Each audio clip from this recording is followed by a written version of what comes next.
We're live. Welcome to another installment of the Final Scoop podcast. My name is Robert Schinetsky, the supplement engineer. Joining me, my Polish brother from another mother, Lukasz, Rytkowski, Prometeus Intelligent Sports Technology. Shane and Robbie might be waiting in the wings. We're not sure. Everybody's schedule has been a giant kerfuffle over the past month, so that's that reason we haven't been with you the past 2 weekends. Every May for us is a goddamn misery. Between Schinetsky graduations, Sophia's got her little commencement thing from daycare in 2 weeks on June 4th. But that's at 10 o'clock in the morning, so we should still be able to do the show on that day, June 4th. Next Saturday, we're in San Antonio for our wedding. The night before, Sandy's got graduation for her high school on the 27th. The day before that, we got to go to a funeral because her great uncle just died last week. And before that, she's at a birthday party right now with Sophia. There's another one today at 4 o'clock that we're going to after this podcast. So I cannot wait until July at this point because every weekend has got something. And I like my weekends to be nice and relaxed, not have much to do. And it's nice and chill, right? Shit show of epic proportions. It's good, but after the end of it, man, you're just like, I need some downtime. You so only recover from the weekend. Yeah, so only May is gonna be hectic for you, or what about June and July? Also busy? June 4th is that Saturday, and so that morning. So Sophia's, for all the listeners out there, the halfling, the 4-year-old, will be 5 in June. She's in daycare right now. She starts kindergarten in the fall. They're having a little commencement ceremony because it's like this year is actually a pre-K. So before, when they're 1 and 2 years old, they're not really doing much. But now they've actually been teaching them different lessons and projects and learning letters, numbers, all that good happy horse shit. And so they're doing a little commencement to say, hey, this is your last year with us in the daycare. Go on to real schools now. So that's at 10 o'clock in the morning, but I can't imagine it lasting 3 hours. So we'll go 10 to 11:30. I'll be back here by 1 o'clock. We can do the show on the 4th. Following weekend, we'll be in New Orleans visiting Sandy's parents and my parents. But that means Sandy and Sophia nap on the Saturday at that point anyway. So I should still be able to do the show, kind of like I did in Christmas when we were in New Orleans, and I just set up in my sister's house and I did it there. So I'm assuming we'll do that day. And, I'll do it from New Orleans on the 11th. Next week for the listeners, since San and I will be in San Antonio for our wedding, we're going to push the show to that Monday, which is the 30th? Yeah. Yeah, Monday, May 30th. And my dad is then having heart surgery Tuesday, May 31st. Oh, snap. Yeah, he's having a bypass. One of his arteries is not so good. So he's having bypass surgery on May 31st. So that'll be fun. And then he's he's out of commission in rehab and recovery for a good couple of weeks. And then we'll be down the following week. My brother's going to go with him the day of the surgery and stay with him for that. And then we'll all be in town the following week to go see. Is it going to be like a complicated surgery or just like a small thing? There were two options. So my dad will be 65 this year. Yeah. And he's been a type 2 diabetic for 20 plus years. And he doesn't listen to the show anyway, so I'm not worried about like me saying my dad's medical history. It doesn't matter. Yeah, he doesn't listen to this. And so he's 65. He's been a diabetic for 20 plus years at this point. Taking it in right, like initially when he got diagnosed with it, wasn't super serious about either staying exercising or reducing carb intake. He's gotten better with it over the years, but now he's also got some kidney issues, some blood pressure issues, and things like that. So a few things have compounded. Actually, when I was a little kid, somehow he had a complete blockage of one of his arteries in his heart, and the doctor called it the Widowmaker, and we didn't find out till afterwards. Like his heart had gone through, and like the human body's fascinating, gone and reconstruct all these other secondary blood vessels to kind of rewrite. I heard about it. Yeah, and so he did that, and so he's been fine with that, and so he went in and started having chest pains about a month and a half ago. Just doing like normal cardio on a bike, and like he's not getting after like we are, like interval trainings type sprints on a bike. I mean, he's doing like 30 minutes at probably maybe a 6-7 out of 10 effort level, maybe 6 level. And so he'll do that 30-40 minutes a day. Now he's kind of stepped it up to twice a day over the course of the past year and a half or something. And he went into the doctor and they said, all right, well, we'll do an EKG, we'll do all the other stuff on it. They did that. They didn't. So he's been to 3 different doctors. The first one kicked him to a second specialist. The second one kicked him to a third specialist. Third specialist said, all right, well, we're going to either decide between putting a stent in and basically like chiseling out the calcium that's blocking there, because it was 90%, the diameter of the thing was 90% blocked. His ejection fraction was still okay. They never ran a calcium score on him for some reason. I don't know, but they've got a blockage on it, so he's 90% blocked there. So what they're going to do is, they said since he's relatively young, 65, they're going to do the bypass surgery and take some other blood vessel from somewhere else in his chest cavity and put it over there instead. Usually they grab one from the calf. They're going to put it in his heart now, and so he'll go under the knife 10 days from today on the 31st. And when my mom was talking about it, I said, so why are they doing the stent versus the, it seemed like the stent. Why don't they just like blow the bitch out and like you can suck it out or something? She says, no, that's more risky actually. And I said, she's a cardiac rehab nurse, so she's spent her whole career doing this. Yeah. And I said, okay, so, what's kind of going on with all of this? And they said, well, the stent gives them, 7 to 9 years before they have to go in and do something else. Whereas if they do this open heart surgery and do the valve transfer and the, rerouting everything, that'll give him at least 20. Like he shouldn't have any issues for 20 more. That's assuming nothing else, no other system. There's no other system failure in him or anything like that. Yeah. So yeah, that will happen on the 31st, and he'll get in around mid-morning. And my mom said, "Do you want me to come in? Like, if my brother's already going in, like, do you want me there too? Do you need help? Is there anything we do?" She said, "No, we don't even know what the existing protocols are as far as they still being like super restrictive of who they let into the hospitals or not." She said, "I'm going to be there. I'm already going to be there for 15 hours during the day because of the surgery and all this stuff." So she said, "No, we'll see you all the following week." He won't even be able to leave the hospital until at least the 3rd or 4th. And they said, we don't know how many people are actually going to be able to get into the hospital. So you'd be sitting at our house anyway. Yeah. So, but we'll be in the following week. We'll spend a couple days with Sandy's family, a couple days with my family, and then come back to Austin and enjoy the sweltering heat that has already gripped us for the past couple of weeks. This whole week, it's been 95 plus degrees every day. It's not even June yet. Yeah, I've heard it's like pain in the air down there. I've heard that like the summer is super hot down there. Yeah. Well, the good thing about us is that we don't have most of the time we don't have humidity around here. So it's hot, but it's a dry heat, kind of like Vegas would be. Mm-hmm. You go to New Orleans, it's 85, 90% humidity year round. So it could be like December. You walk outside, you're drinking the air, and you're still sweating, even if it's still 85 degrees outside. I mean, we lovingly term it swamp ass. The second you walk, like you start having sweat roll down your crack when you're walking around outside. Yeah. And everything. So yeah.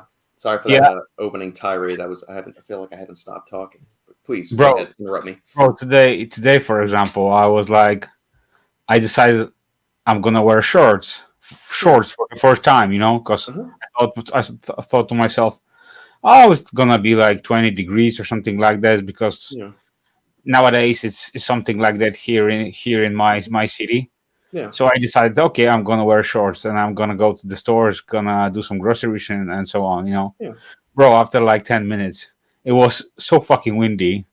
I was like walking to the store like a piece of like a cold cube, and man, after that, it was started to wind, then it started to rain, and I said, "Fuck, my lucky ass," and Did you walk through the pawn shop too on the way to the grocery store, or you just kind of veered past it?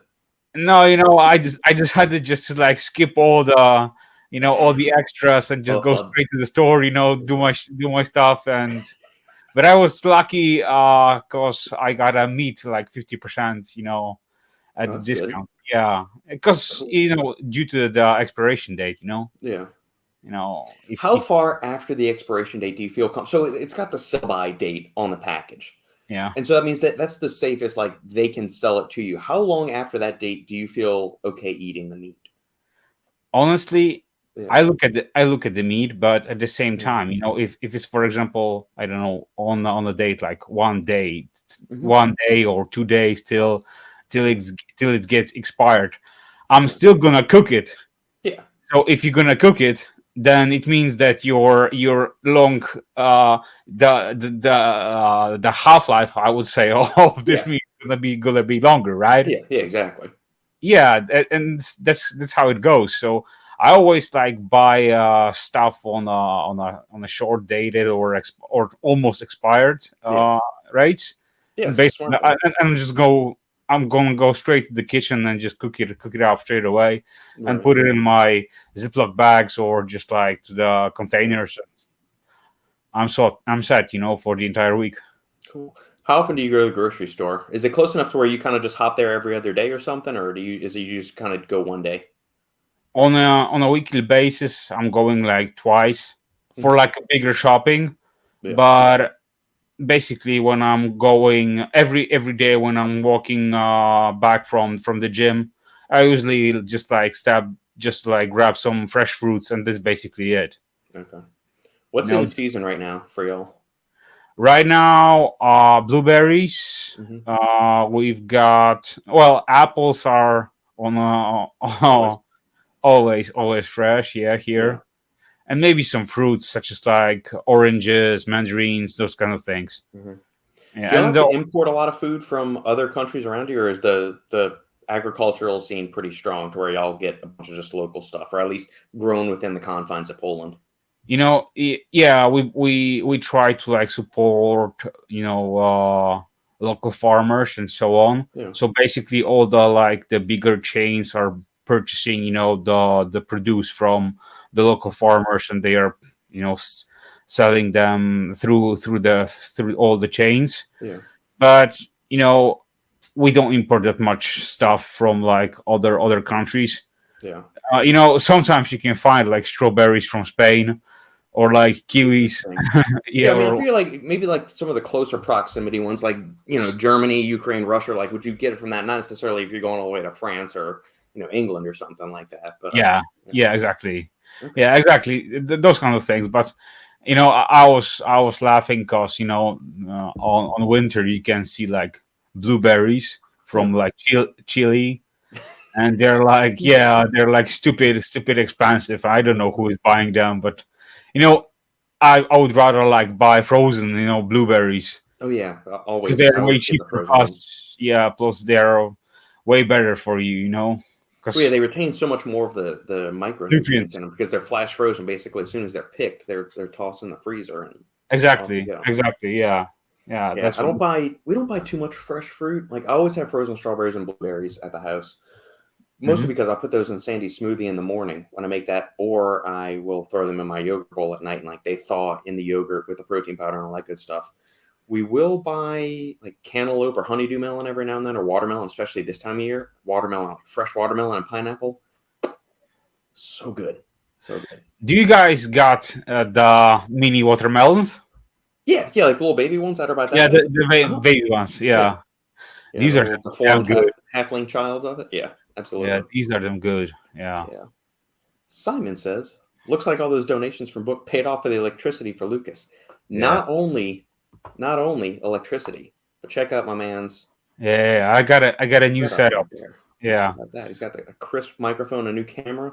Yeah, I hope this Brooke's gonna listen to this show. She's probably lurking in the background somewhere. Your money was well spent. Now we just need to work on the Polish roads, and then we'll be good. Yeah. What new goodies have you been dabbling with as far as supplement stuff? Whoa. And for any listeners out there, you guys got any questions? Feel free to post it. We will answer any questions or smart-ass remarks you have.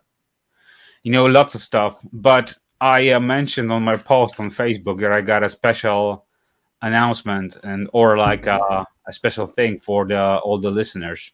So you probably heard that I'm a good friends with the owner of the Dark Labs. Mm-hmm. So Wojtek, who was also like a big fan of the show, we were chatting for like all the past months, because they're like rebranding, they're doing all kinds of stuff, and they recently released the new pre-workout Crack Reloaded and so on.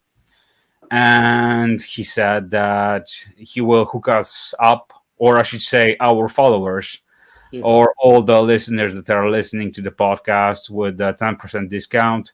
Sweet. So you guys can use the discount Lukasz10. So that way you will get a 10% discount. I don't get any kickback out of this, so just so you know, guys. But it's I just wanna make it happen, and I was pushing Wojtek for something, and he said, yeah. So it will the discount will be active for on their site on Dark Labs Pro, and it's on all the products, including their new pre-workout. So yeah, that's a cool thing, I think. So yeah. Yeah. All right. So this darklabs.pro is the website, Yeah. and then it's LUKASZ10. Yeah, exactly. Okay. There we go. And I'll put that in the show notes too. Awesome. And in the comments, I'll link that. So Crack Reloaded, Yeah, we're working with. this is the newest one, and yeah, that's, in my opinion, that's a good thing that they are like moving to different direction. So no more DMAA, no more DMHA. Ah. Basically, yes, they are like doing something completely different. Damn, yeah. I mean, this is a solid product. You got 6 grams of 2,1-citrulline malate, so 4 grams of citrulline, 3,200 beta alanine, 1,000 choline bitartrate, 1,000 agmatine sulfate, 1,000 lion's mane, 600 alpha GPC, which that'll pair very nicely with the Nupept and the huperzine and the choline bitartrate. Beta-phenethylamine, 500, and phenyl dimethylamine citrate at 500. Solid for that. 350 caffeine, anhydrous 150 caffeine citrate, so that's going to give you an additional 75 milligrams of caffeine, so we're up to what, 425 now, plus another 75 from the dicaffeine malate, so that's going to give you what, 500. Yeah, 500 plus 100 theobromine, 50 isopropyl norepinephrine, and 2 milligrams of alpha yo. yeah. Damn, that is going to light some people up. I already tried it. I tried it like 3 times.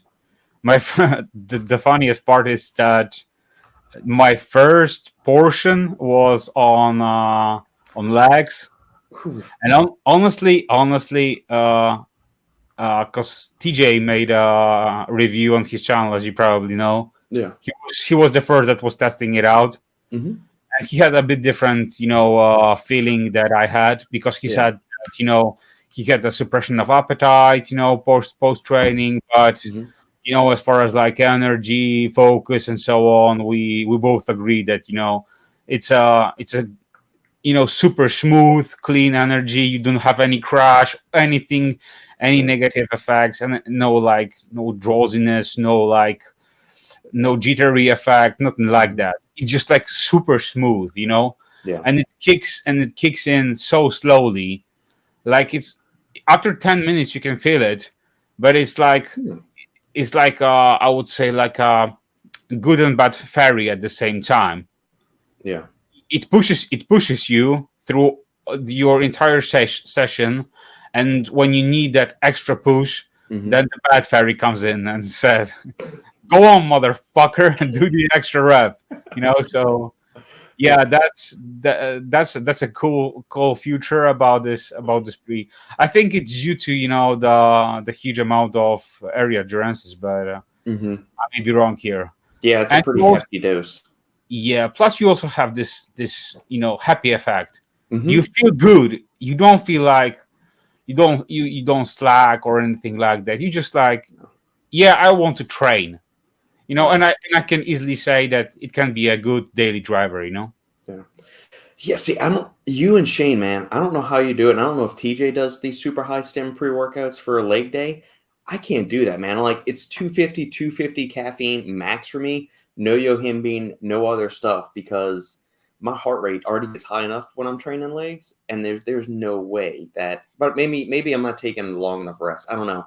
I do about 1.5 to 2 minutes, depending on the exercise and all of that stuff. So I don't know if y'all are doing like 3 to 5 minute breaks between exercises and sets or not, but I can't handle anything more than 250, or else my heart feels like it's that becomes the limiting factor instead of the lower body muscles.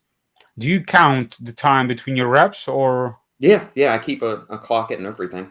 Okay, because I'm not that strict as far as as far as the timing. When I'm ready, I just go, and I know when I'm ready, So sometimes, for example, if I'm gonna do like a leg press, like a heavy sets of like 10 or 12 reps, I need at least like 3 to 4 minutes, just to make it work, so my another set will be effective, Right. Yeah, and that's I don't know if it's just kind of like the OCD nature of me, but like I've listened to stuff like the Dr. Mike Israel from RP and a bunch of other people say, hey, just kind of go by feel. Whenever you feel recovered, attack the set. And I remember John Meadows saying the same thing. My brain doesn't work like that. I've got to have, hey, whatever, you'll take a 2-minute break for this, you'll take a 1.5-minute break for this, and we'll just go on. Like, obviously, if I feel completely gassed or I feel like I didn't sleep well that night and everything just feels super heavy and like sluggish, I'll take longer rests. But typically, like if I'm doing an upper body workout, it will be pretty much a 1.5 minutes between. So I'll start my timer.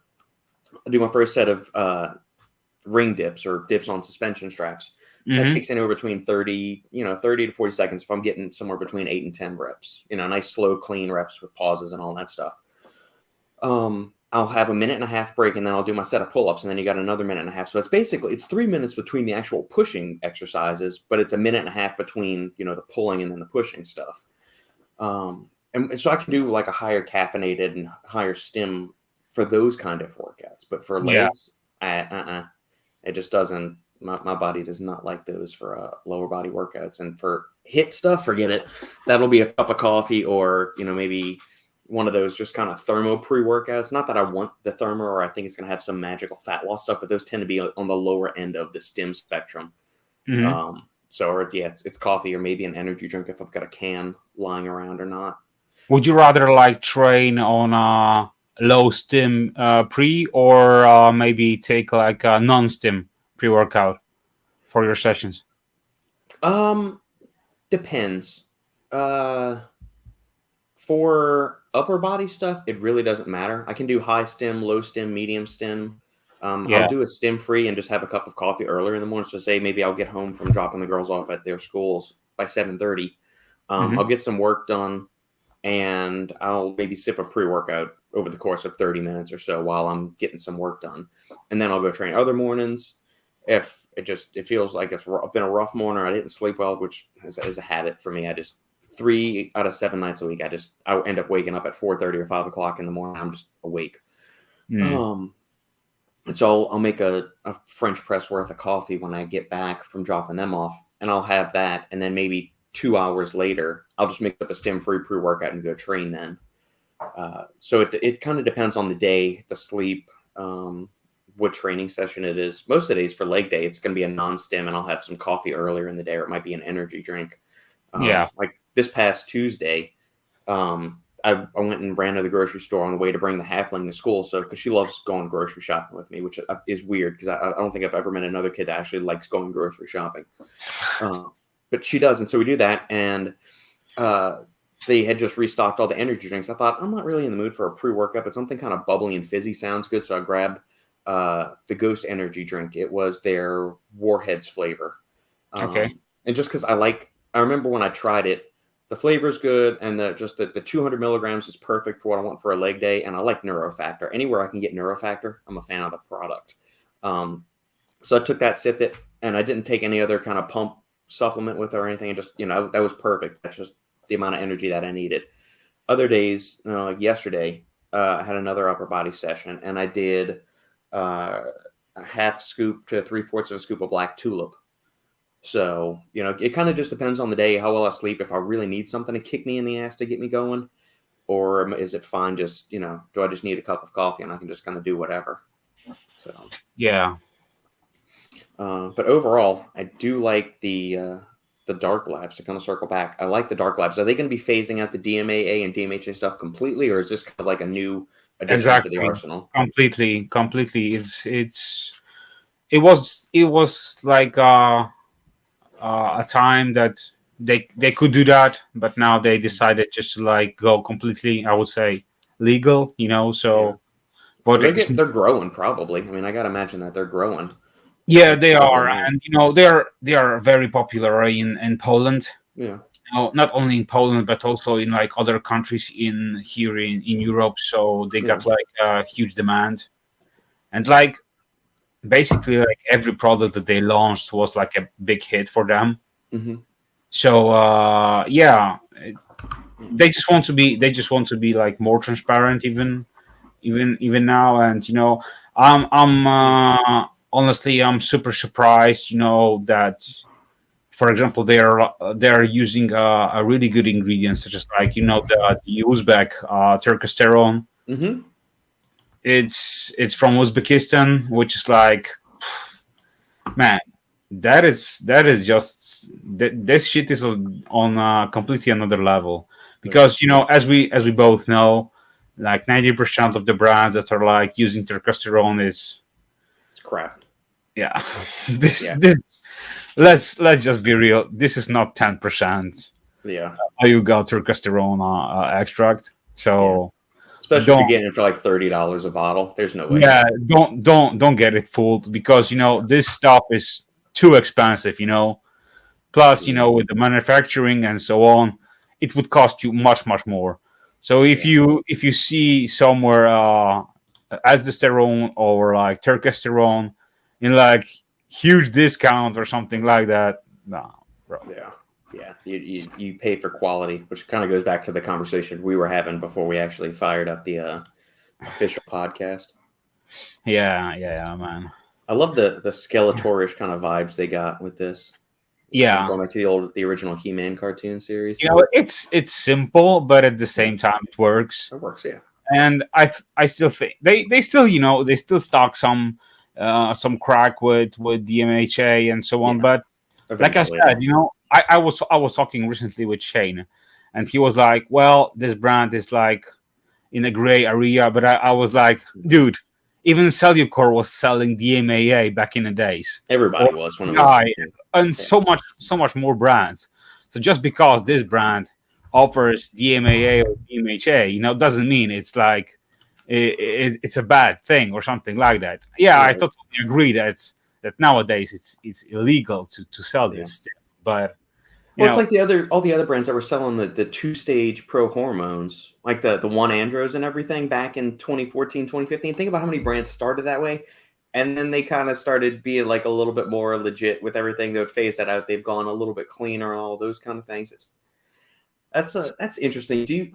That's one thing I've always wondered, like from your point of view, do you think that is, so, I mean, I don't want to compare it to like a drug lord going legitimate. Like he made all of his money selling cocaine and then now he, just owns a bunch of real estate, but it's kind of the same thing. Like you sell these gray area substances. They're not illegal and not as addictive as cocaine. I'm not trying to make that comparison. I'm saying it's in that same vein of, hey, we're going to do something that's a little risque, a little edgy, and then we're going to transition and make ourselves like a super clean company.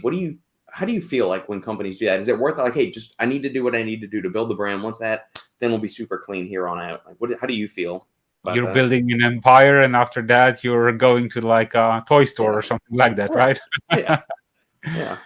You know what?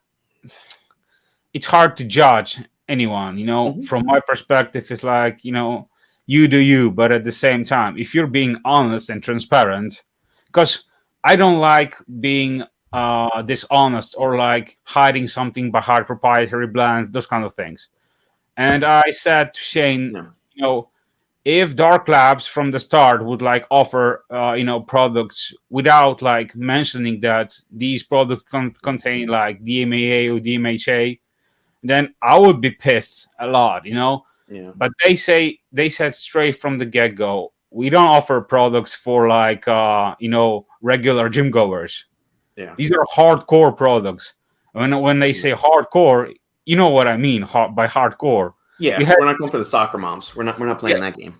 Exactly. We had this debate like for so many times, and we even agreed with like Robic, and we said that his brand is hardcore, and it's not for everyone, and that's the beauty of the industry. We've got so many brands that you can choose from, and you can find like everything. Like you can find something for like a soccer mom and at the same time, you can find something for myself, like a Steam Junkie, So, yeah. Yeah. Sridhar, I'm trying to figure out how many supplements Lukasz has behind him. Not enough. A lot. Not enough. It's like just like maybe a half of the collection. What's up, bros? Just a sec, Lukasz. Are you saying we are seeing the final scoops? I see what you did there. Of Uh, DMAA Dark Labs. Are you sure? yeah, I'm sure it's not gonna be anymore because I had a discussion with Wojtek, and yeah, he confirmed this. So yeah. Okay.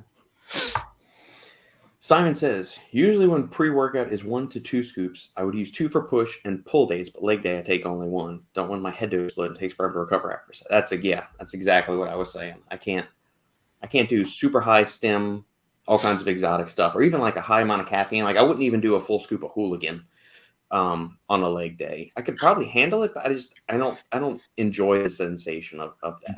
But you probably like cycle different pre-workouts, or do you have Oh like yeah. only like maybe one or two open? No, I mean, like my pantry, where I should have food in my pantry, it's like the shelf behind you. It's all supplements and protein powders and protein bars and bulk materials of stuff like bulk powders. I've got a giant bag of grapeseed extract and pine bark extract and whatever else. But yeah, it depends on the day. So I within the same week, do I ever use the same pre-workout twice? Probably not. Unless it's like a stem free, like if I do bare knuckle, or I just bought Granite's Vaso Blast. Okay. Their stem free pump powder. Yeah. That's got nitrates, taurine, citrulline, Vasodrive AP, and grapeseed extract, and acid Vasodrive. I mean, it's awesome. I mean, the flavor. I've always liked Granite's flavoring for stuff. Even go back to their original line when they had the Arc Reactor pre-workout and they had that tangerine flavor of it. And that was back before, like, they had flavorless Teacrine. Yeah. It's good. And so I remember when John first released that, I don't know if it was a year and a half or 2 years ago now, but I always liked the formula, and I just never pulled the trigger and bought it. And so I was on Amazon grabbing a couple of other things. And I saw that and I said, all right, I'm just going to buy it. It's, $35-$40 or whatever. I'll buy it. Let me try it out. And it's awesome. Yeah. Awesome. Great flavor. And like as you would expect with that kind of ingredient lineup, I mean, the pumps and performance on it are super solid. Yeah. I don't know. I don't know if you will have access, but if not, then I'm gonna ship you a top. Dedicated nutrition, as we mentioned it many times. Yeah. They recently relaunched their pump formula. The Vaso Grow. Yeah. Yeah. Yeah, I remember that one. All right, it's back in stock. This stuff is just this is just ridiculous. Okay. Yeah, exactly. Yeah, €35 for 50 servings. Yeah, six caps on a daily. Yeah. And honestly, I'm taking like 6 caps in the morning. Mm-hmm. And through the entire day, you're like pumped as hell. The pumps are like just like long lasting. They're like stays with you for like the entire day basically. Yeah. You feel full, you feel hard, and the training sessions are great. So I highly recommend this product. Yeah, I mean it's solid, especially if you do the 6 caps per day, like you were saying. Yeah, 6 caps. Because then you get 3 grams of arginine nitrate, 350 of pomegranate extract, which is kind of like the bottom end of the threshold. So pomegranate extract's been studied anywhere from I think 350 all the way up to 1,000 milligrams, like in that effective dose, depending on standardization and all that stuff. So there, 300 of grapeseed extract, which is solid, 250 of pine bark, again solid, 250 of quercetin as the phospholipid form instead of the dihydrate form for better absorption, and 50 milligrams of estrogen, which will help nicely with the arginine. Yeah. Just very, very solid pump caps. Yeah, this is like my newest candy, so I highly recommend it. And it's also simple, so you can see, they base on like quality ingredients. Mm-hmm. So I remember I met Etienne years back at the Olympia, and this was 2017 maybe. They hadn't even launched in the States yet. They were still up in Canada and Europe. Yeah. They hadn't launched anything stateside, and so I got to meet him. And that was right before they had just released their first protein bar, not the more recent rock bar, but it was the Crisp. Yeah, Bar. I think so. Yeah. Mm-hmm. Yeah, and they were touring around with some different stuff there, and it was very cool. Yeah, funny thing is that Dedicated launched at first in Europe, and then they went to US. Yeah. But as you can probably imagine, the competition in US was so high and so on, so they had to like back off, and right now they focused mainly on Europe, but hopefully me and Etienne is gonna do something in near future. I wish him all the best, and I keep in consistent touch with him. So if he's gonna listen to the show, yeah, all the best, Uncle. Yeah, man. Is there any U.S. sites on here now? They got Poland. Hell yeah! There you go. This is interesting. Managed to extend arginine nitrate's half-life by 200%. Is there any research on quercetin and nitrate? Yeah, I know that they are like using a different quercetin. Yeah, well, I mean the phytostone makes sense because that's, but I don't know if maybe they are talking about it in regards to combating tolerance. Effect of quercetin and arginine on kidney toxicity induced by gold nanoparticles. Nope. I'd be curious to see how what research they're showing that they've extended the half-life of it by 200%. It's interesting. Huh. Uncle Etienne, yes. Exactly. Dedicated needs to come back to North. I agree. They got some really, really solid formulas. Yeah. Simon says, yes, that is Green Mag behind him. That was Controlled Labs is awesome, man. I love Controlled Labs stuff. Their pre-workout. I don't know if I've said this before. I don't know if I've said it on our shows, but that was the first real, quote unquote, real pre-workout I ever did. Was the original? No, sorry, not the original. My original Orange Triad. Oh yeah, I've always got that around too. Yeah. It was the White Flood version 2. Was my first real pre-workout that I ever tried, and that's long since been replaced by White Flood and White Rapids and everything else. But yeah, White Flood V2. Do you remember Glycer Grow? Yeah, I remember that when it first came out and everything. Everybody went, "Whoa, we got glycerol powder now." Bro, but you couldn't like mix it up in the shaker. You had to like just shoot it to the mouth straight. Yeah, yeah, it was abysmal. Yeah, Green Mag's what? Their creatine and betaine formula? Yeah, creatine, betaine, taurine. Taurine, that was the other one. I knew there was something else in it. Yeah. Sridhar, recently I tried taking a pre-workout over the course of 1.5 hours, sipping it while working out. Somehow, energy focus was steady, and it helped the whole workout. Is that expected? Yeah, to a certain extent, because you're kind of like getting that like in nonstop infusion of caffeine throughout your system, so you're kind of just like nipping at it through it the whole time. In terms of something like citrulline, if you're just kind of titrating that dose out and sipping it, I don't really know how that would work. Just because citrulline, it takes between 45 to 60 minutes to reach peak values, and they always give it as a bolus dose or in a couple of increments of like 2 grams spread throughout the day or 3 grams spread throughout the day. So if you're sipping 6 grams over the course of an hour, maybe. I don't know if you'd actually directly be benefiting from the citrulline. You'd get the blood flow benefits after your workout's complete, but actually in the workout, I don't know if you're actually going to be getting the benefits from citrulline actually itself. Speaking of intra workout, because I know that you're like a fan of John, same as me, and also I know that like Milos Sartev, he's also like big into intra workout stuff. What is your take on like taking carbs, aminos, and other stuff? And do you use them in your training sessions? Over the years, I have experimented with them. I don't do it now typically because I eat breakfast and then I'll train like an hour and a half later or 2 hours later or something. So I've got plenty of fuel in me. I keep saying I'm going to try and put on weight, and I never actually get to it just because I'm never hungry. And I understand that I'm not hungry going into the workout, but cramming, 100 or 200 calories in an intra workout would probably help me get enough food in me to get enough nutrients to grow, get bigger. That's something I've always struggled. Like I would like to, I don't have the hunger level, and at a point you just gotta say stop being a bitch and eat the food. And I realize that it's not a super priority for me as much as I would like to. It's not number one priority on my daily list. Anyway, I think intra workouts. Yeah, first of all, if you're trying to gain size and you have poor appetite, intra workouts absolutely can be a huge benefit too for you.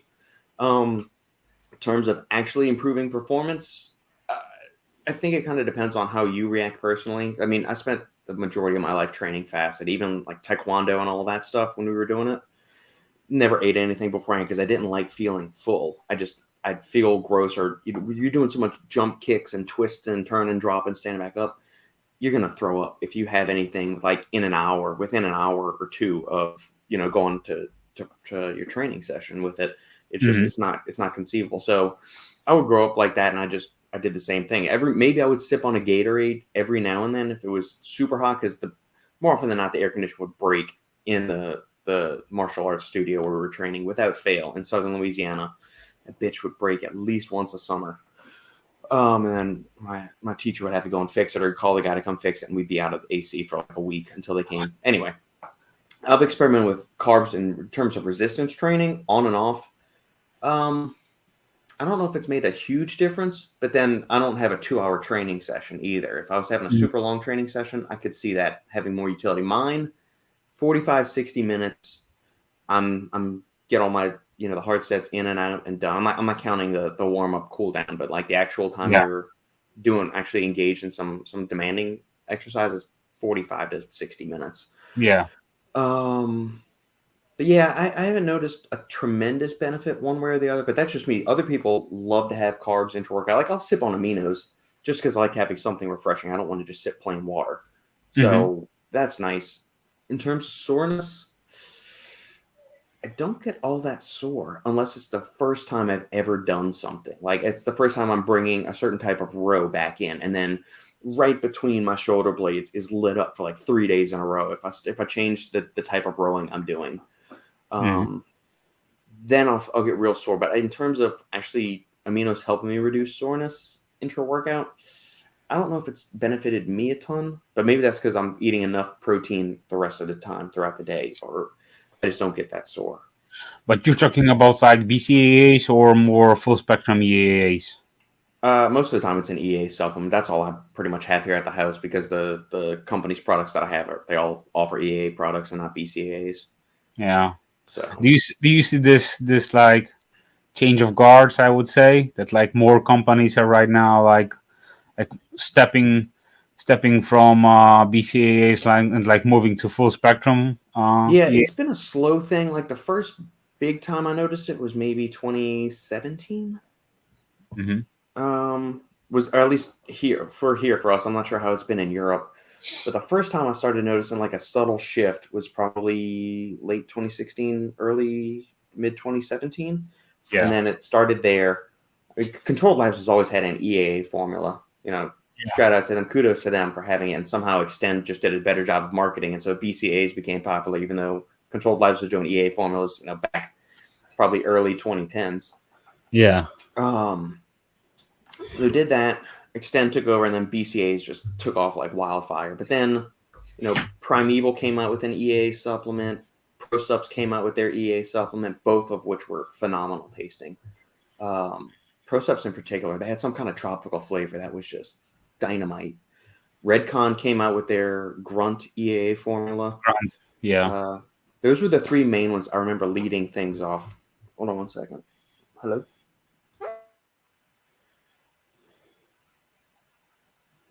I'm alone.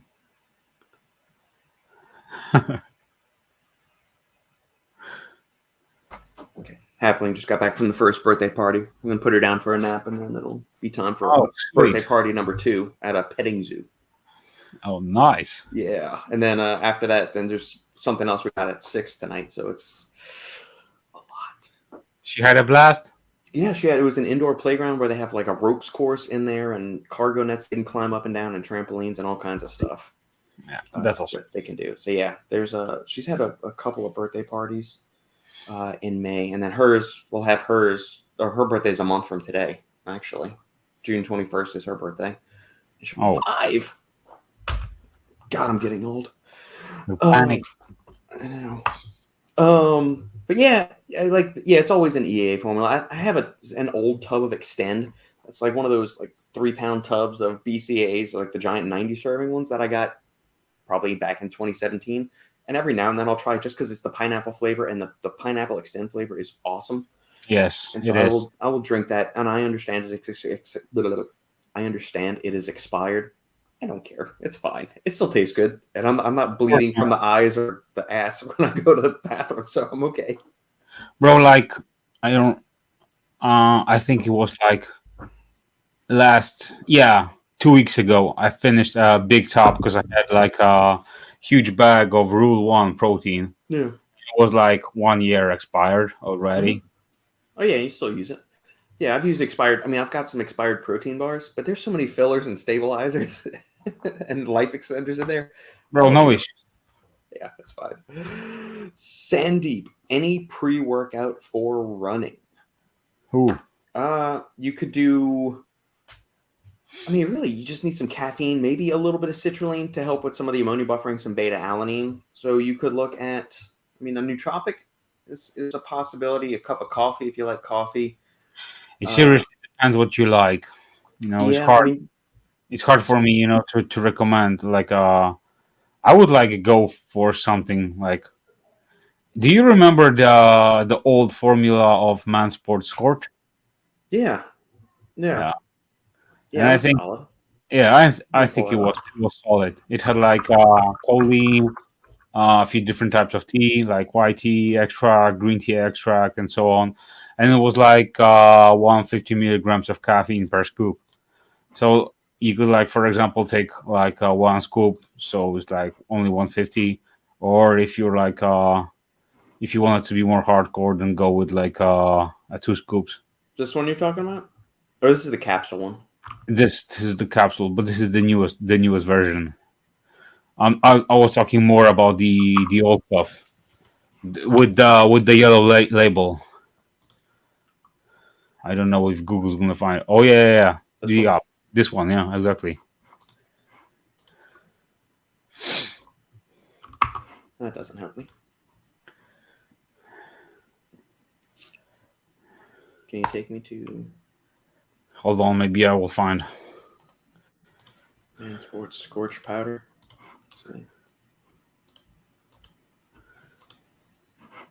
Nope. Okay. Hold on. This new one is carnitine, raspberry ketones. Something else you could try, Sandeep, is let me pull. I don't know if you actually get these Endurelite. This is made specifically for endurance sports. So you can try Endurelite, and you've got these Perform Elite capsules. From Innova Farm, there's also Enduraline. Enduraline, yeah, that's a good one. That's a good one as well.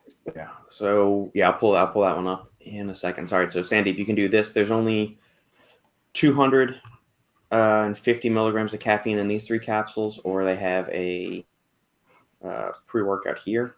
So you can do that one. That's got, again, 250 milligrams of caffeine plus all kinds of stuff to boost endurance performance: beta-alanine, pico-2, taurine, and beetroot extract.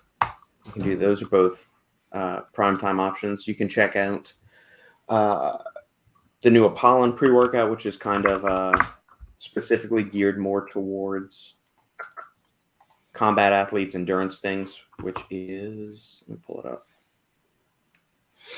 Where'd it go?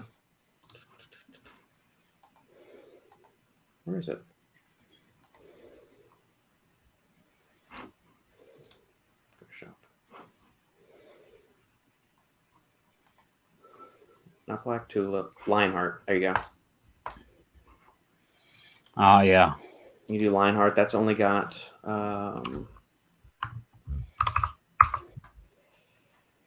200 caffeine plus another 75, so 275 total, plus some other endurance stuff. So you got Pico 2, taurine, tyrosine, which has been able to help delay the onset of fatigue during prolonged endurance activities, beta-alanine. The nitrates will help with some of the VO2 max and oxygen utilization. So any of those are good. And then what was the last one you said? Innovaform? Innovaform, Endurolin. Yeah, Endurolin solid.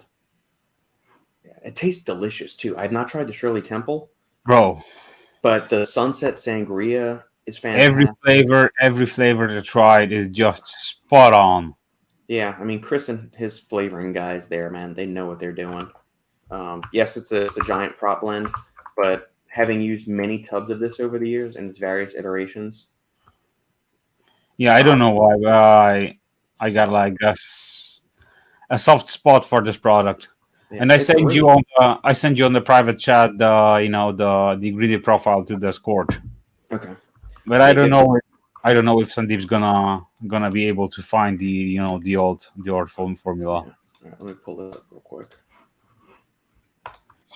As the weather is very, very hot in India. Yeah, I would maybe not Endurolin. Maybe not Endurolin because it's got a pretty decent thermo kit to it. But the Endurolin one, the Apollon Lionheart will be good. Apollon's also got a nootropic coming out, which you could use Universal Soldier, which is a lower stemmed one. It's got a bunch of focus stuff to help you kind of stay in the zone while you're going. Yeah, you can also take like a half a serving of overtime. It's gonna also be a good one. That doesn't wrong thing, Robert. Okay, there we go. All right.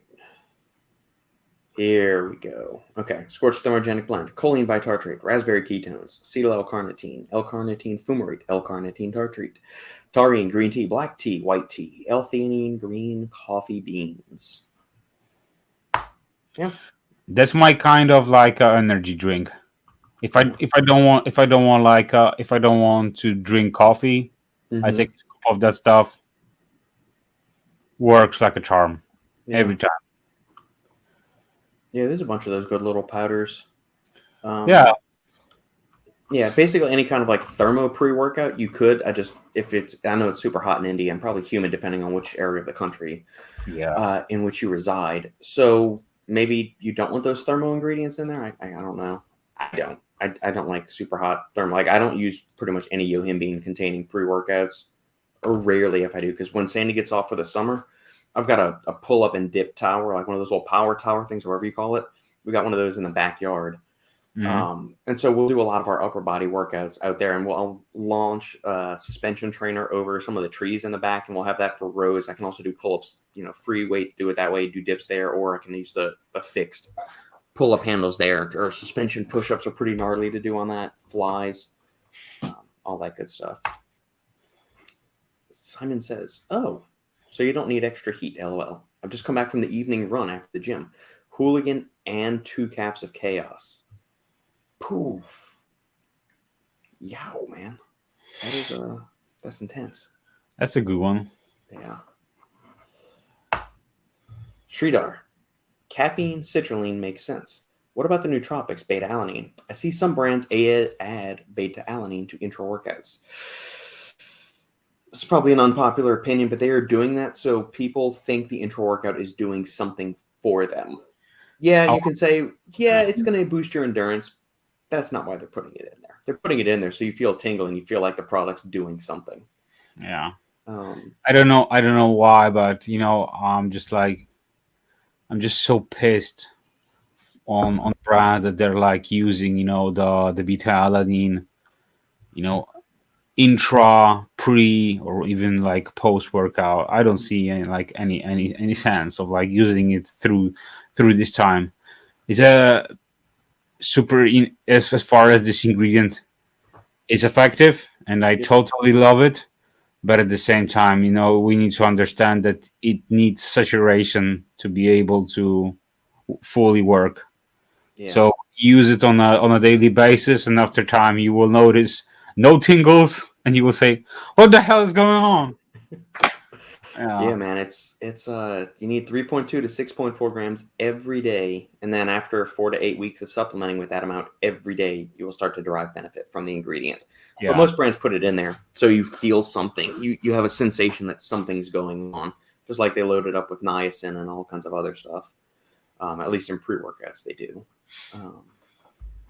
So yeah, they can say, like, their marketing literature will say that beta-alanine helps with endurance. And obviously, if you're like a soccer player or you're a marathoner and you've got an intra-workout and you've got beta-alanine in it, sure, you'll get some tangential benefit eventually, provided that you're using this over and over again, that same intra-workout every day. But if that's the only beta-alanine you're getting is like 1 or 2 grams in your intra-workout 3 times a week, you'll never see the benefit of the ingredient. You just won't. And so it is there like, purely so you feel something. It's exactly the same as, like, taking creatine, betaine, mushrooms, those kinds of things. Exactly. Yeah.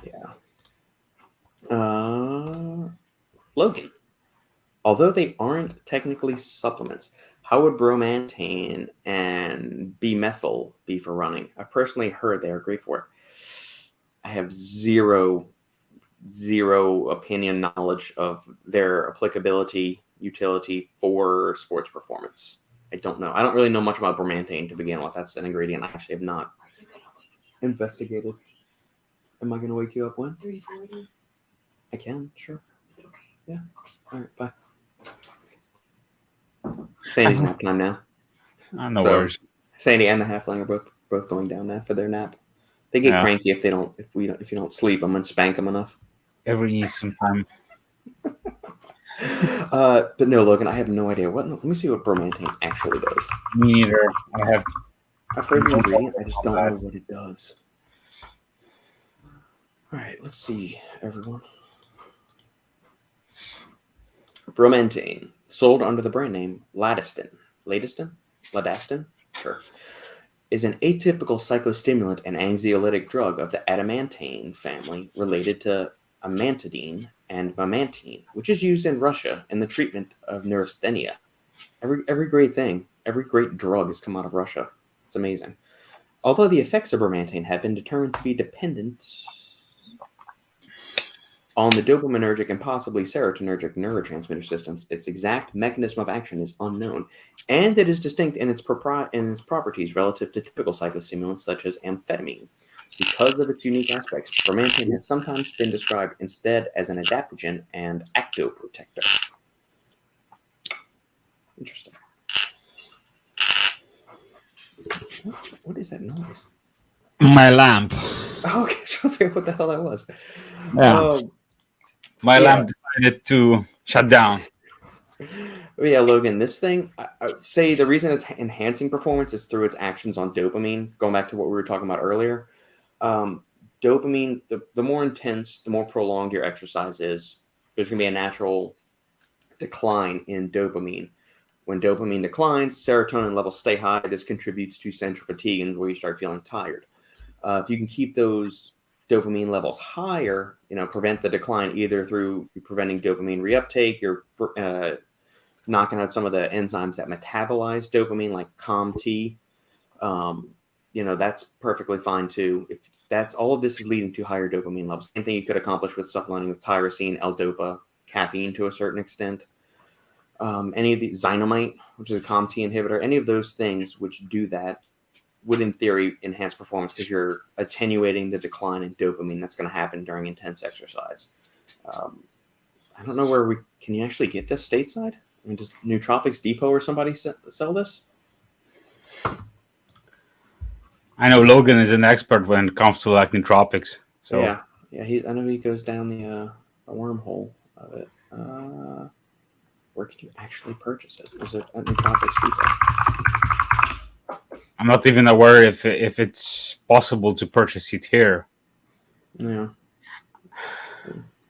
Are you able to buy it? I don't see it on Nootropics Depot, and that's where you can usually go to get some of the stuff like phenylpiracetam and all of that stuff. Okay. Let's see. Because they've got a whole family of racetam. So primaracetam, fasoracetam, coolaracetam, oxiracetam, aniracetam, phenylpiracetam. I love me some phenylpiracetam. I have not messed around much with oxy or aniracetam, but I've heard good things about that as well. But phenylparacetam, it's just, you get some super tight focus and some really happy feelings. Just don't use it every day. Yeah, I'm sure. Yeah. I think it can be addictive or something like that. It's more of like you develop a tolerance and habituation. I don't even know if it's addictive. You just stop getting that like intense energy buzz going on. Same thing like if you use Newpept every day, you stop getting that like super high productivity drive, hyper awareness. It starts to decline after a while. At least for me, it does. So that's why I only use Newpept, maybe 2 to 3 times a week on non-consecutive days. So, yeah. Interesting. Okay. Xandandito. It's typically hard to find bromantane. Newmind and nootropic source sites sell it. All right, good to know. I need to check those out. To-do list. Buy some bromantane. Exactly, bromantane. All right, Logan. Yeah, it's seen that way since it inhibits tyrosine hydroxylase and its actoprotector effects.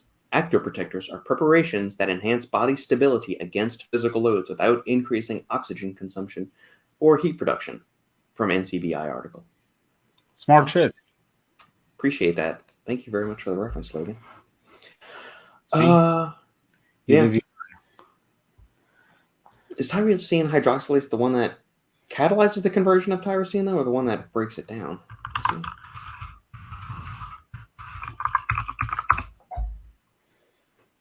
Is the rate-limiting enzyme of catecholamine biosynthesis. It uses tetrahydrobiopterin and molecular oxygen to convert tyrosine to L-DOPA. Its amino-terminal 150 acids comprise a domain whose structure is involved in regulating...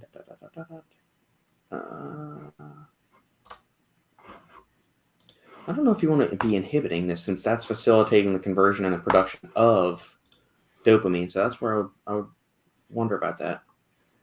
Oh, is the rate limiting step of biosynthesis, dopamine, and other things. And its dysfunction leads to dopamine deficiency and Parkinsonisms. So yeah, in that instance, I don't know. I'm hoping that's not the mechanism of action that bromantane works. Like if it prevents its decline, that's good, but I don't think you'd want to inhibit tyrosine hydroxylase because then you're not getting dopamine or you're limiting dopamine. Yeah. Interesting.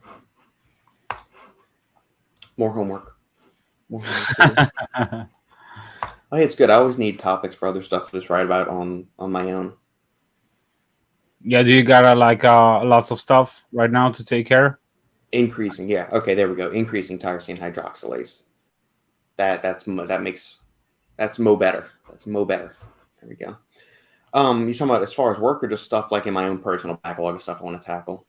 I could say both. If you of course if you want to share it. Yeah, I mean I won't go into specifics of like the exact articles I got to do. Yeah. At least for the last I'll get on. Sorry, not inhibiting. Yeah, no, it's a DRI and SRI. Yes, dopamine reuptake inhibitor and serotonin reuptake inhibitor. Yeah. All right, glad we cleared that up. Yeah, as far as work, I had one client fall off over the course of the past month. They were kind of a smaller client that's getting up and running, and they want to divert resources into doing more marketing stuff and less content formulation stuff.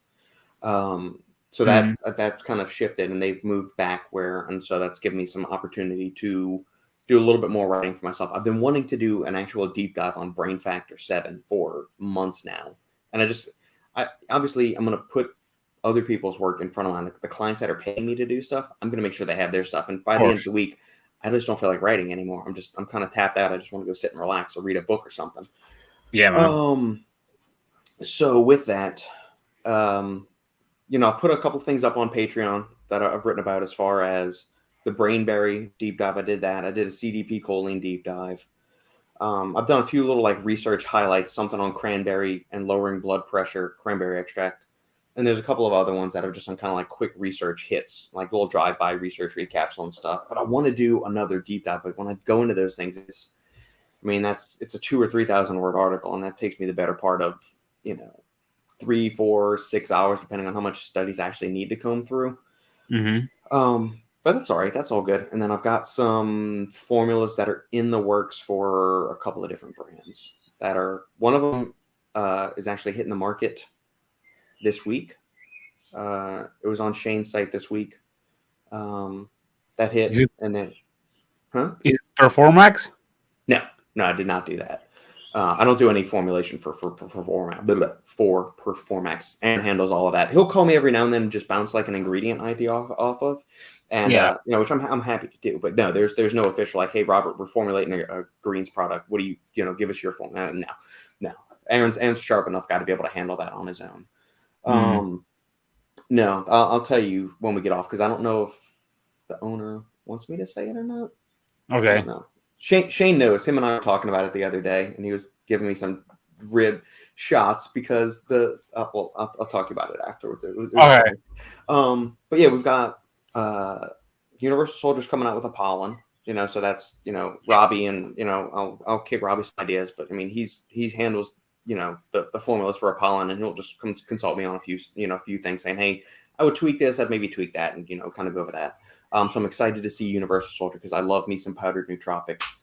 And everybody kind of knows I do stuff with, I do some consulting stuff with NutraBio. I'm part of the team that helps Mark put together some stuff. So we got some cool things in the works for them. More stuff for Apollon. I just finished putting together some product pages for Carolina and the crew over there. The other brand, I don't know if I want to say it or not. I don't know. But either way, there's some cool stuff coming with them. There's 4 more products that they want to release this year that he just gave me the go-ahead to start working on the formulas for that. A retooled men and female stem-free PM fat loss burner, a nighttime sleep aid, and a muscle support supplement. Those are all going to be in the works.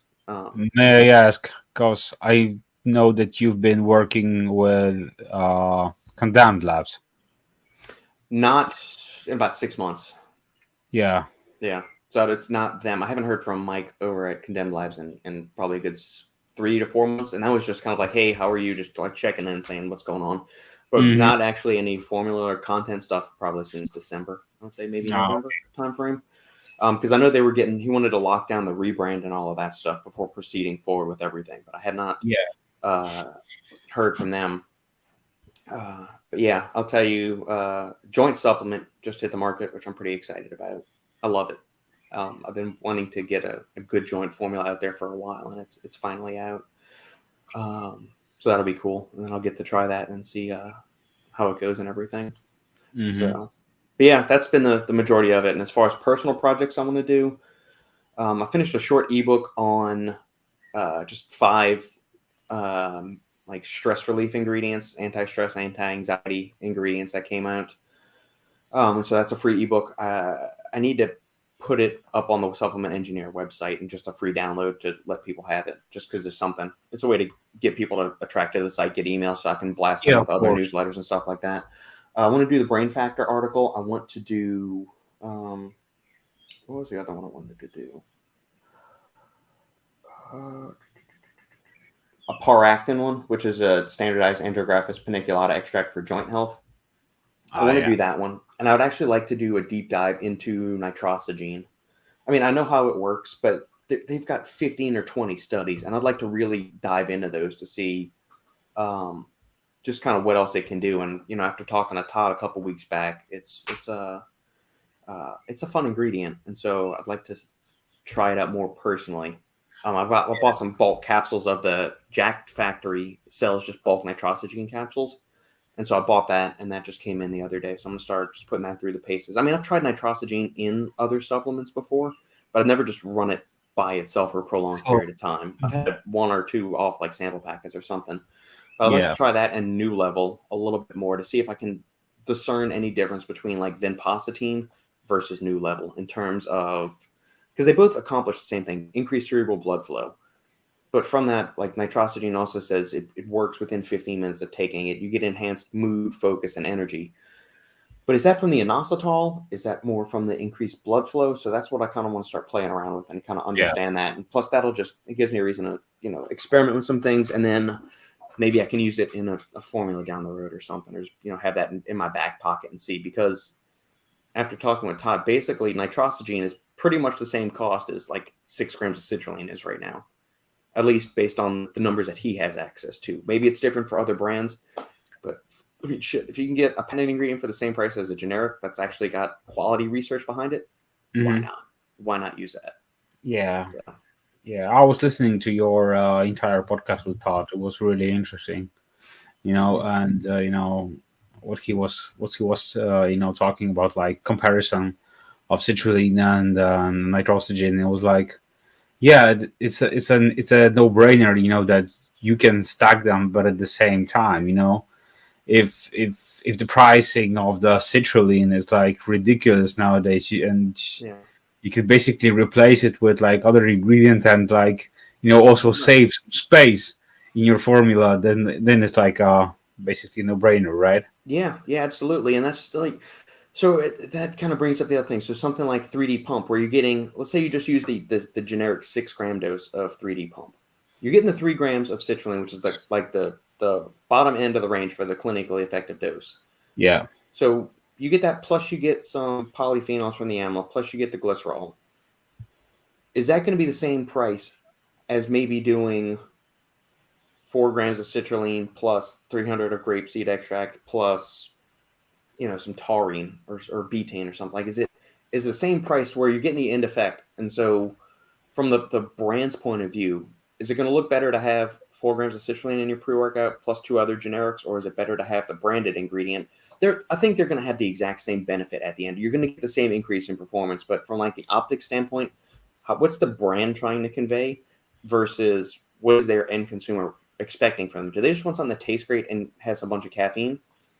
I don't think you need to waste the trademark on that. You don't need to go invest that. But if you do have a brand that respects trademarks and really values it, somebody like the Genius brand, are you going to go and put that? Or if you're trying to come up with the ultra premium pump formula, like Primeval just released Apeshit Max Pump, or they released the profile for it maybe 2 weeks back. And that thing's loaded. I mean, it's got 3D pump, it's got nitrosogene, it's got a bunch of other stuff in it. And I just wonder, if you're positioning for this, is your consumer base specific, not the market in general? Because I think branding is more directed these days. We're not blasting it to every consumer. I've got my core constituency. I'm going to appeal to them. Because Mega Pre Black was their previous fully loaded pre-workout. It had teacrine, it had dynamine, and a couple of other branded ingredients. And it was never really a big seller. Their regular apeshit has always been their top seller. Or it was a couple years back when I kind of knew as far as in terms of a little bit of sale volume, like what was the best seller, what wasn't. I don't know specifics in terms of how many units they were selling at a time or how much they were pulling in each day or month. But I remember Anthony telling me that apeshit was the top seller, and it wasn't even close. And so Mega Pre Black, which the formula was okay to like, it was a well-made formula. I didn't respond to it well because the teacrine, dynamine, caffeine combo doesn't work for me. I've always liked apeshit personally more. Yeah, it's a prop blend, but it works for me. And so I'm curious to see when they release this Apeshit Max Pumps, if it's going to get a lot, if it's going to attract enough attention to it to warrant them doing that, because it's not a cheap. Let me pull it up.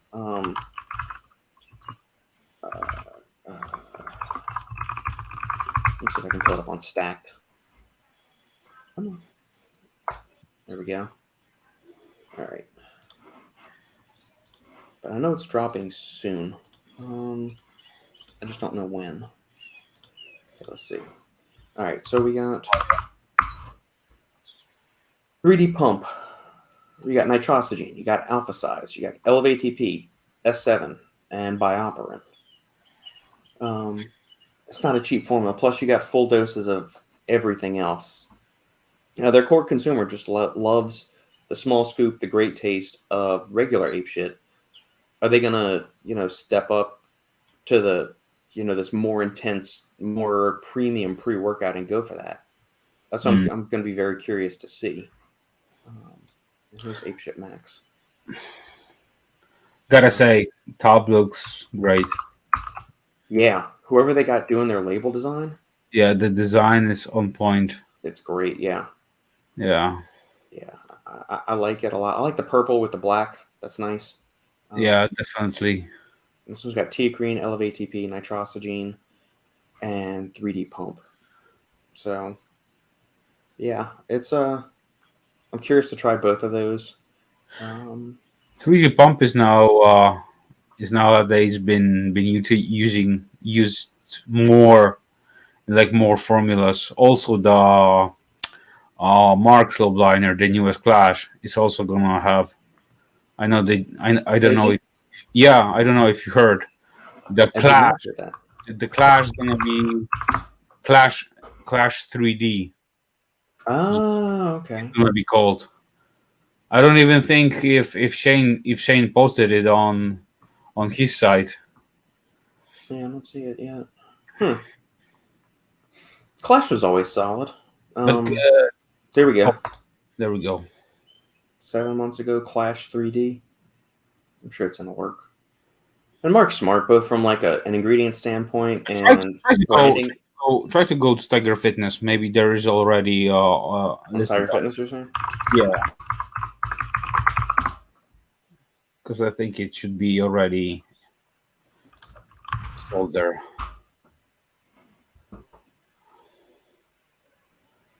Clash. That's out of stock. The new one's probably coming out. Yeah. Free pure. I already saw commercials on the YouTube. Oh, Mark, okay. yeah, and Mark was already like describing that they're gonna use the 3D pump in their formula plus some also other ingredients. So Gotcha. Okay. Yeah, I mean, it's especially like with the increasing prices of citrulline. That's going back to what we were talking about, like the nitrosogene versus 6 grams of citrulline. Does the average consumer, are they going to realize the benefit of 6 grams of citrulline versus 3 grams of citrulline? Will they notice it?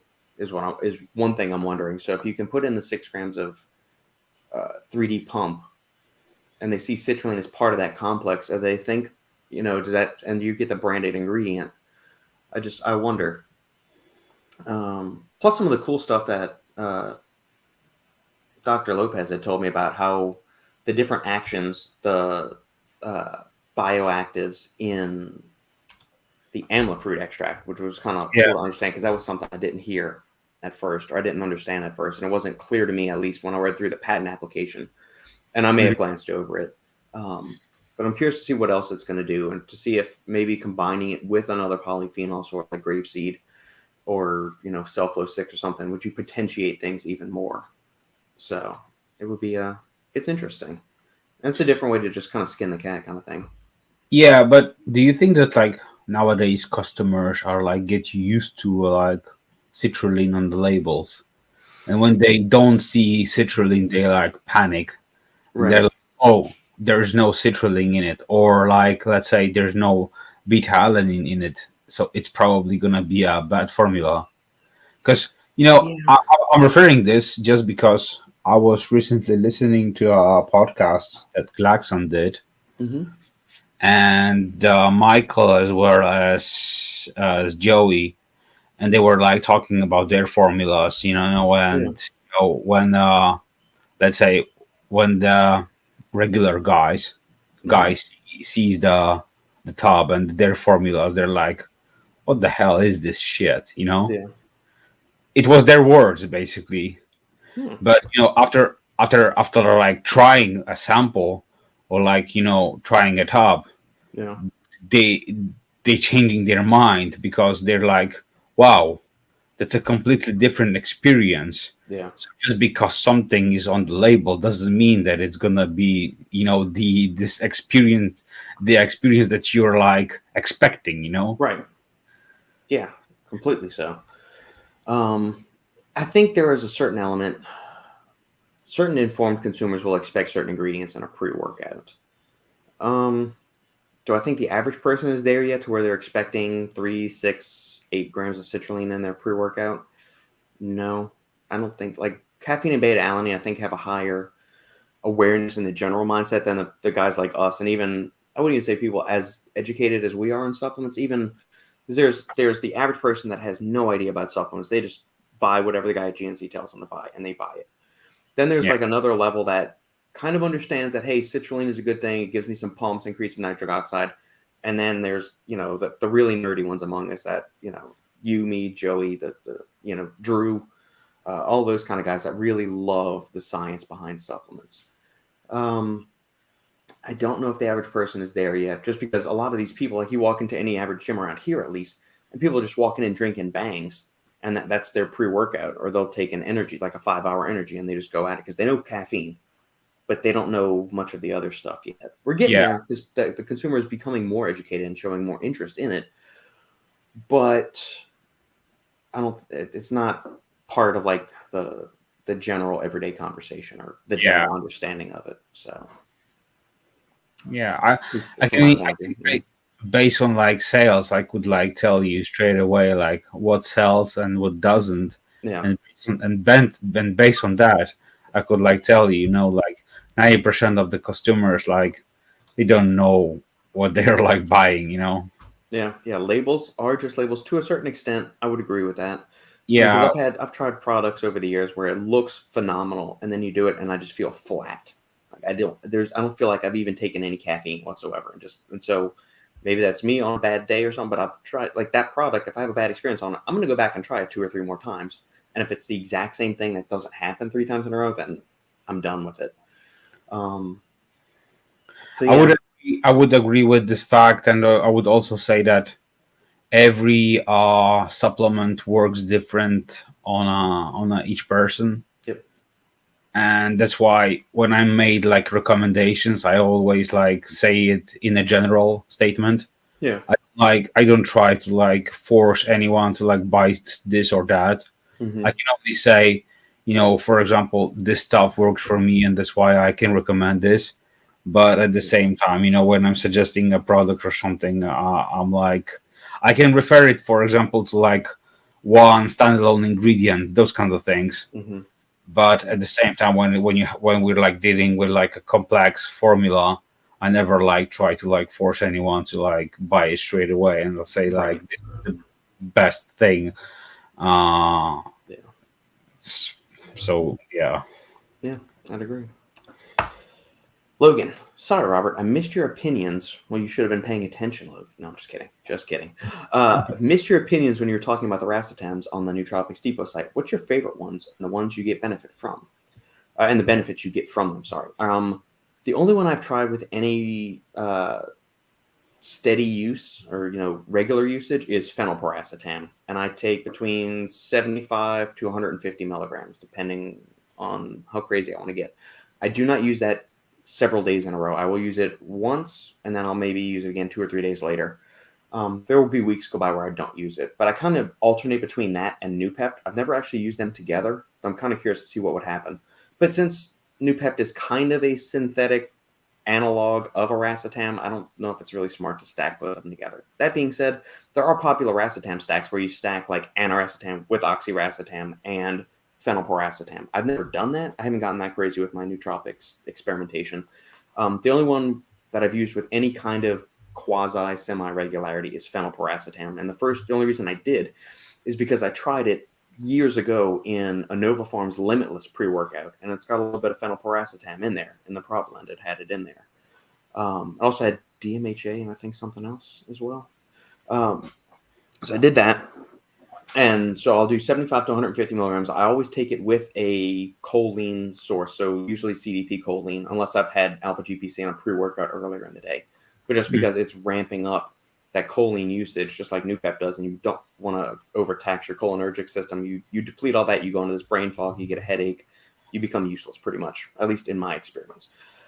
So I'll do 75 to 150. Sometimes I'll do 100, 150 caffeine with it. Sometimes I won't, just depending on it. Definitely do some CDP choline with it. I take 300 milligrams of CDP choline. That's the cap size of the caps I have. And I just noticed it's kind of like throwing lighter fluid on an already burning fire. Just kind of goes. So if you're already feeling kind of like good and in the zone, you take some extra phenylpiracetam and you crank it to 11. Things are just amped up everything. You kind of block out everything into this very happy, very focused, energized state. And I can sit down and bang out, 2 or 3 content pieces that I'll need to do for a brand. Some of these are like SEO, like low-hanging fruit stuff. So 5 chest exercises or 8 foods to take with you on vacation to stay healthy. Like some of these kind of, lower hanging stuff that the average person that's coming to these sites is interested in, like you and I we know what to do already. The average person that's just trying to lose some weight, they're actually searching for these stuff. So the brands that are doing SEO smart, they're looking for all of these kind of articles. And so I do, a fair amount of that for different brands in the industry.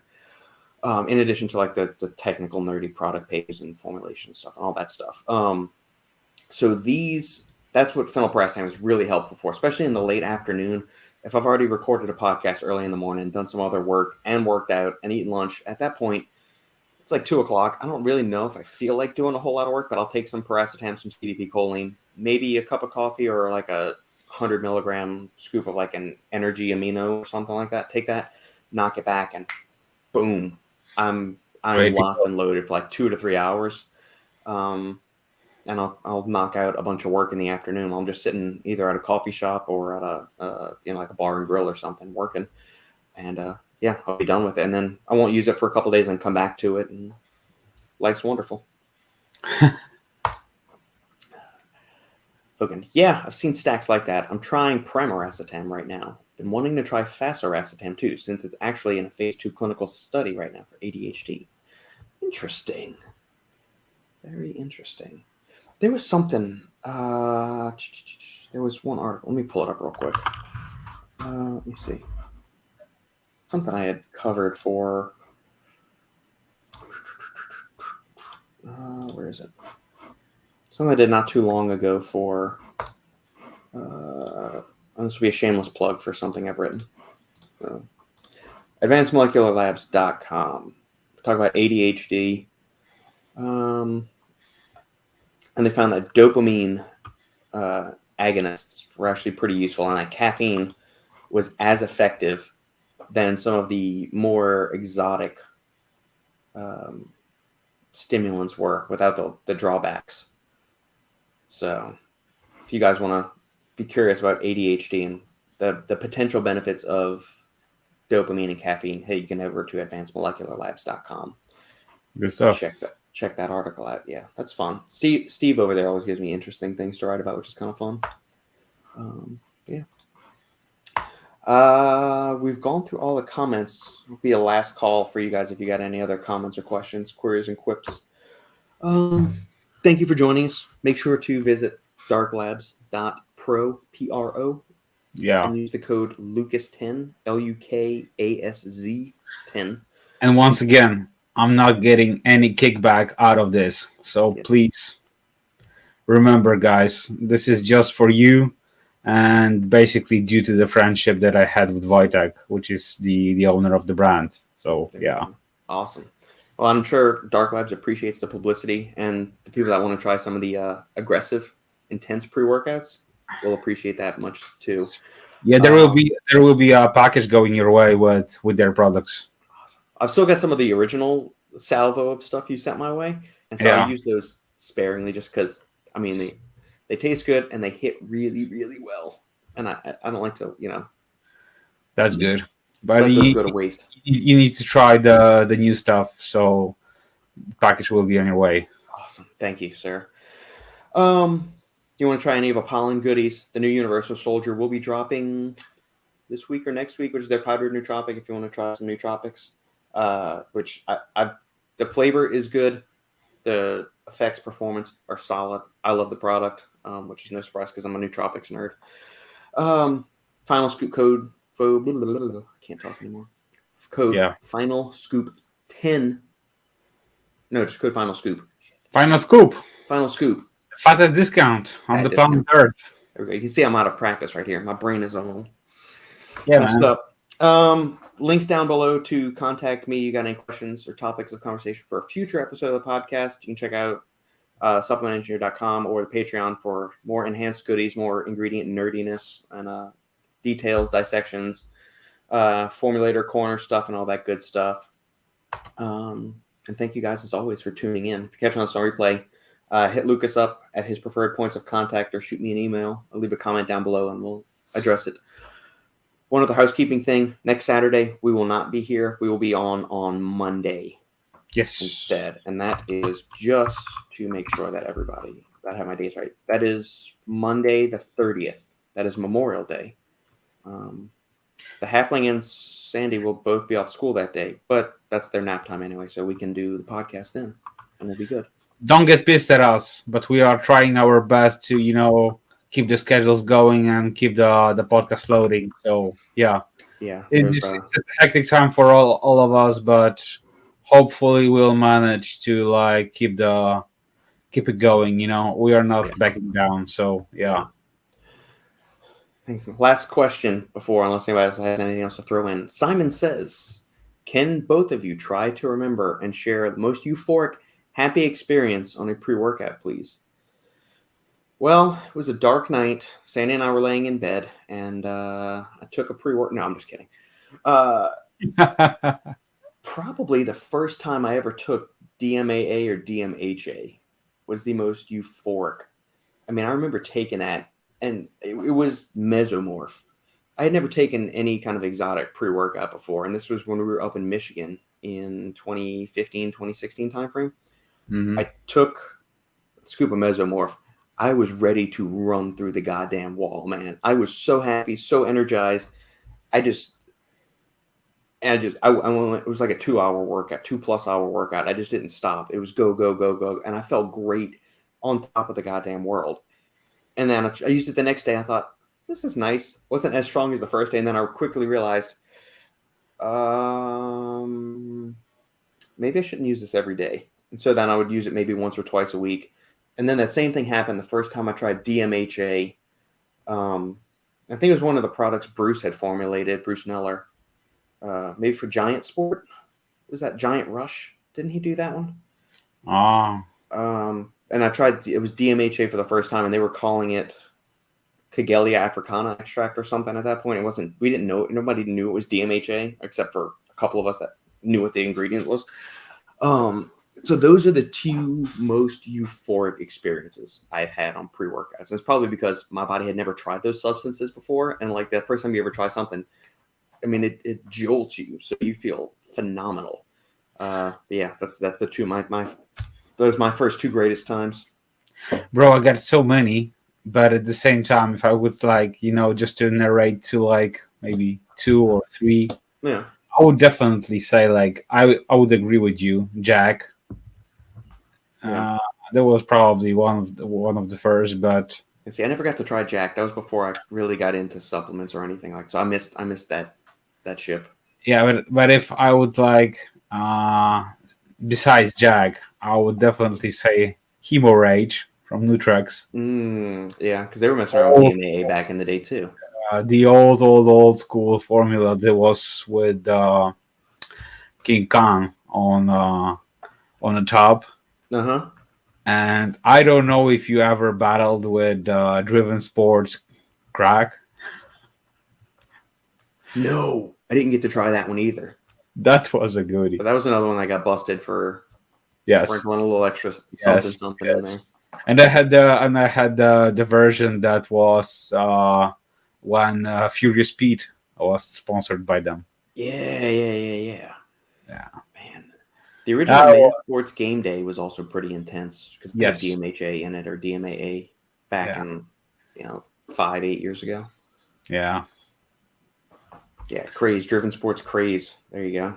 Exactly, Simon. Craze. I'm sorry, Simon. Yeah, craze, not crack. The product. You don't want to hear my intimate details, Simon. You don't want to hear the most intimate details of my life. You always want like a quick answer. Like Google it up, try to find a top or something. There you go. Sridhar, don't forget to subscribe to the Supplement Engineer podcast and turn on notifications. We appreciate that recommendation, Sridhar. Shane is not here. We're not going to plug stacked notifications and podcasts this week. Shane is not here, but he will appreciate it for sure. He will. We brought up his website. We showed Stack 3D. Yeah, we have some mad love for Shane. Plus, he's coming soon with his expo, so that's gonna be a good one. Yeah. That's new. Back into creatine, but it'll be in single serving stick packs. Interesting. Weird. Okay. That works. That's cool. Okay. All right, Lukasz.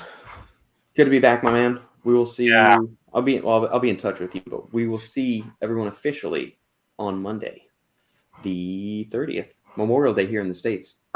Cool. All right, gentlemen. Cheers, guys, and thanks for tuning in. Absolutely. No plug for Shane Shrid. No plug for Shane this week. Not at all. Don't subscribe to the Stack 3D podcast. Don't leave him a review. Don't turn on notifications. No notifications. No notifications at all. No plug. Oh, yeah. Sridhar got in. He got in under the wire. Don't forget to subscribe to XXX notifications and podcast to get the latest info. All right. We'll see you all next time on The Final Scoop.